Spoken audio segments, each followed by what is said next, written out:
मुलांचं आरोग्य आणि सशक्त बालक हीच देशाची खरी संपत्ती असून 0 ते 5 वर्ष वयोगटातील प्रत्येक बालकाला पोलिओ प्रतिबंधक लसीचे 2 थेंब मिळणं ही समाजाची सामूहिक जबाबदारी आहे. निरोगी बालकांमधूनच सशक्त समाज आणि सक्षम राष्ट्र घडतं.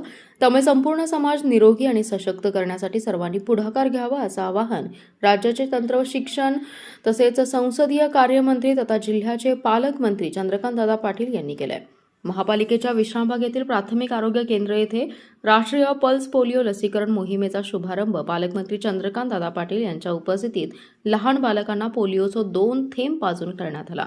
यावेळी ते बोलत होते.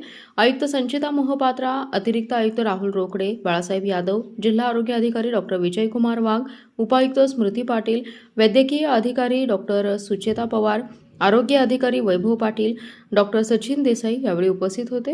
यावेळी पालकमंत्री चंद्रकांतदादा पाटील म्हणाले, सातत्यपूर्ण लसीकरण मोहिमांमुळे भारत पोलिओ मुक्त झाला असला तरी हा आजार पुन्हा डोके वर काढू नये यासाठी प्रत्येक मोहिमेत 0 ते 5 वर्ष वयोगटातील सर्व बालकांना पोलिओचे 2 थेंब देणं अत्यावश्यक आहे. पालकांनी स्वतःच्या मुलांबरोबर शेजारील कुटुंबांनाही लसीकरणासाठी प्रोत्साहित करावं असं आवाहन त्यांनी केलं. मुलांच्या आरोग्याची काळजी गर्भधारणेपासूनच घेणं आवश्यक असल्याचं सांगताना पालकमंत्री पाटील यांनी गर्भवती महिलांसाठी योग्य आहार, योग आणि संस्कार यांचं महत्त्व अधोरेखित केलंय.